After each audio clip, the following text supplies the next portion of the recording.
What is up, everybody? Joseph Hadaway here at the beginning of the year. I promised some videos that weren't just me sitting behind a desk, and it's finally here.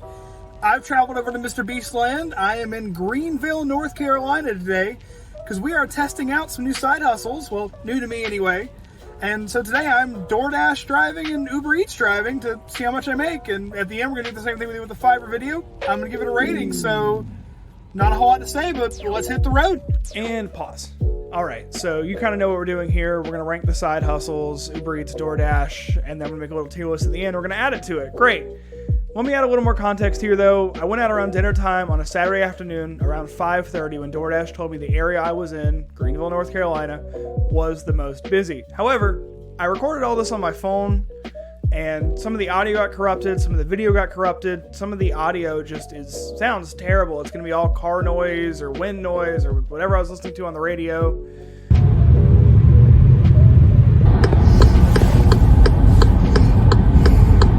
And I'm just not going to play that here. I'm not going to subject you to that. So there's going to be some moments here of audio of me in the car, other audio of me walking around. Some of it's going to be just whatever music we end up putting behind this. Just to give you a heads up. Thank you so much for watching. Go ahead and subscribe if you like the side hustle ratings, and let's get into it.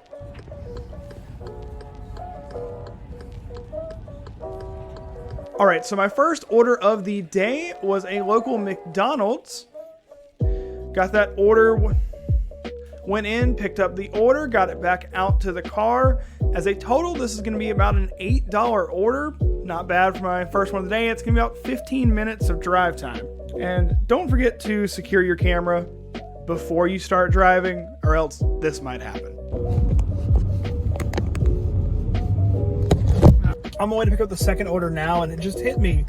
This is the first video I've ever done without Chloe. Sammy, I already know that I'm getting you to come through way too much footage. You do me a favor, put a picture of her on screen right now.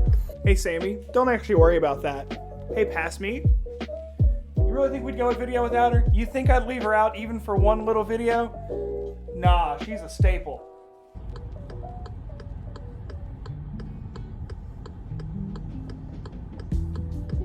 Alright, now that that's out of the way, second order, picked it up at Zaxby's. Went, dropped it off, not much to say. Picked up the third order from this nice local taco place. Had to drop it off on campus at the local university.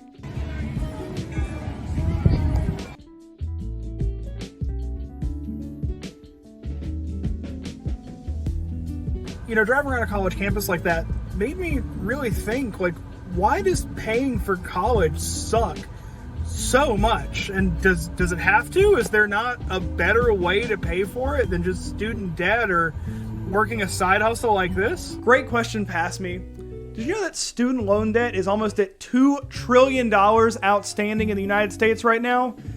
That's ridiculous. That puts student loans second to only mortgages in the average household debt for your average American. It's a burden. It's a problem. And whereas for a lot of us, we've already got the student debt, it's too late for us. It's too late for me.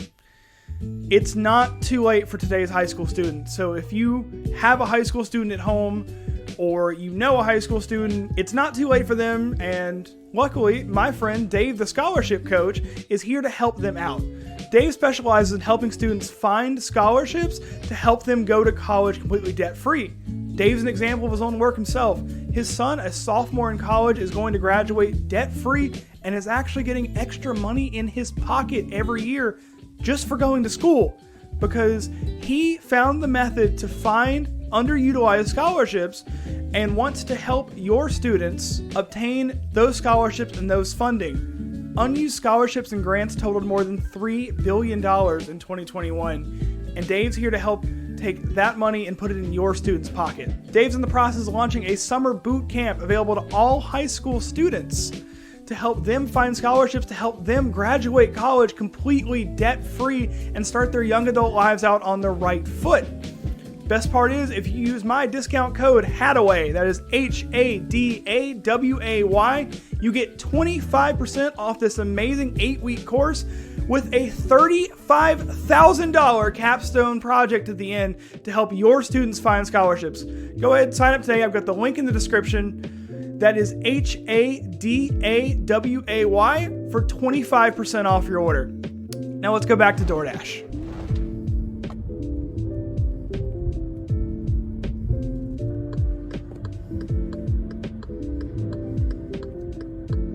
All right, on to order number 4. Took me into these nice apartments to deliver. Pulling up for another order.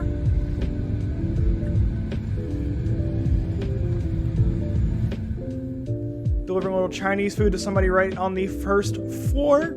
Little trouble finding it, as is common with apartments. Not everybody labels theirs very well. But still, another 20-minute order. Quick drive there and back. Made $8 on it. Pretty good. Then turn right onto North Carolina 102 West. Yeah, I've been sleeping on 8 and like, well, this is actually like pretty nice. Couple boarded up things in here, but I mean, that's just kind of the reality. But oh, this is nice. Like, hold up. I take back all the mean things I said earlier. Turn right onto North Carolina 102 West, West 3rd Street. Good old navigation. Thank you, Google Maps. So let's go ahead and check in and see how I did in my first hour. Quick 1 hour in update, 1 hour-ish. So right now between the two apps, I've made about $22 total. That might go up a little bit, as I'll talk about later in the video. Sometimes the tips on the Uber orders take about an hour to show, whereas DoorDash's are pretty instant. But yeah, $22 for my first hour. That's better than my first job out of college. Maybe I've been selling this thing short for a while. Pause again right there. Let me explain what I was saying. So what I quickly found on these delivery apps is when you do a delivery for DoorDash, as soon as you hit complete order, the tip shows, your DoorDash base pay shows, whether you're getting paid by the order or by the hour, and I'll explain that at the end of the video. Whereas when you do an Uber Eats delivery, as soon as you hit complete delivery, your balance reflects whatever Uber paid you for the order, whatever your portion of the delivery fee was. However, the tip portion of the order usually takes about an hour after you deliver the order to come in, before you can see it in your active balance. So my actual number here ended up being closer to $25 for the first hour. Little boost. I'll take it. Wow, these houses are nice. I personally feel like I can't afford to drive around this neighborhood. Afraid somebody's gonna come out and make me leave because I'm too poor. I think this is our spot. And pause there again. So more Chinese food here, which kind of seemed to be the theme of Saturday, I guess. But hey, whatever works. People are ordering it. I'm more than happy to deliver. This order took me out to Ada, North Carolina, which is a good 10, 15 miles away from where I was in Greenville, which leads me to my first DoorDash complaint. This isn't my only shift of DoorDash that I worked. Of course, I had to test it out before I even recorded the video, and I'll explain that again. I'm going to do a whole long spiel at the end. But DoorDash, primarily, more so DoorDash than Uber Eats, seems to have a habit of giving you an order and taking you out into the middle of nowhere. So then, in the idea, I'm going to drive 10, 15 miles to go drop off an order, but then I've got to drive 10, 15 miles back before I can get another order. In DoorDash, Uber Eats, you're a contractor. You only get paid when you work. So there's no hourly rate per se. So that 10, 15 mile, minute, whatever drive back before you can get another order, totally unpaid. If you get an $8 order, you drive it 15 minutes one way, annualize that, it's $32 an hour. But then you got to drive it back 15 minutes before you can get your next order, $16 an hour. It basically cuts your earnings in half. I did end up getting lucky on order number 6. They found me an order in Aden that actually drove me all the way back to Greenville. In my experience, and from what I've heard online and who I've talked to, that's a pretty rare occurrence. I really just got lucky. I honestly can't explain it, but I'll take it. By the time I got back to Greenville, it was pretty dark, and I was getting ready for about the end of my shift. So let's see how the rest of it went. Every transition in this video is going to be like little drive things, and then other than that, it's going to be just me at like red lights waiting, because that's the safest time to do it. All right, so order number 6 took me into Uptown Greenville. Little place called Nashville Hot Chicken. Picking it up, traffic was absolutely horrendous, and the nearest place that Google Maps could tell me to park was about a quarter mile away. So I ended up parking, walking a quarter mile to pick up the food, and then walking a quarter mile back, which I'll take the exercise, but not bad when you're paid by the delivery. Big sorry for whoever's Nashville hot chicken order this is. Because not only did I park a quarter-mile away from the restaurant, but I'm also picking up another order on the way. That's worth a tip, right? Maybe. I think we're going to call it there for tonight. Put about 3 hours into DoorDash and Uber Eats. So I guess cut back to me in my office crunching the numbers. Can't wait to see how I did. Hey, thanks, Past Me.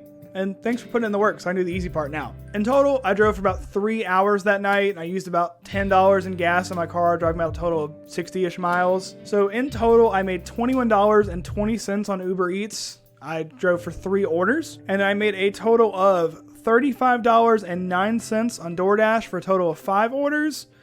If you want to go as a buy order rate, you could say I made an average about $7 per order. Works out pretty well. Comes out to an hourly rate pushing $20 an hour. I made about $57 off of this. If you take out the $10 I spent in gas, still comes out to about a $15, $15.50 an hour rate, which is a lot better than what a lot of like fast food places pay around here. So it might be a better option than just getting a part-time job if we're not factoring in the wear and tear on my car, because I did drive 60 miles. Multiply that by 4 or 5 work days a week, and that's an extra 1,000 miles on my car a month. And that, between oil changes and wear and tear and maintenance, is going to add up, and it's going to add up really, really fast. But I want to end this here, because that was a Saturday night at dinner time, probably the prime DoorDash time, Uber Eats time you can drive for. I went out again Monday and Tuesday night, and let me just read you some numbers off of that. So I drove for another 3 hours on both Monday and Tuesday. I got no orders on Uber Eats either night. And let me say, in this area, DoorDash is way more consistent with orders, but that might just be North Carolina. I drove for 3 hours on Monday night, and I made $23.37 driving 4 deliveries. Drove for another 3 hours on Tuesday night, and I made a total of $35.59 and a total of, it's loading, 6 deliveries. So it's inconsistent. It's extremely inconsistent. In gig work like this, you are entirely reliant on the generosity of strangers and whether or not they tip you. So sometimes there's a lot of money in it. Sometimes there's next to no money in it, and it's really what you make of it. So in total for a side hustle, pull up the tier list. I'm going to put this one right solidly in B tier, because the money's there, the earning potential is there, and if you live in a good enough area for it, you can make pretty consistent income on it. But again, you are entirely reliant on tips. For a lot of my non-tipped orders, I made $2 or $3, sometimes driving as much as 10 miles one way to deliver it. On my tipped orders, I made as much as $20 for a $10 order. So it's very hit or miss, depending on the area you live in. And hey, let me know, do you like this? Not me standing behind a desk and talking to the camera? Do you like the live stuff? Let me know down in the comments, give the video a like. I have a few more live videos that I really want to record this year, and whether you like this or not, I'm going to do it. The wheels are already turning, the motion's already in place. It's going to happen. Hopefully you like it. Let me know down in the comments what other side hustles you want me to try. Thank you again so much for watching. Make sure to subscribe, and I will see you all next week.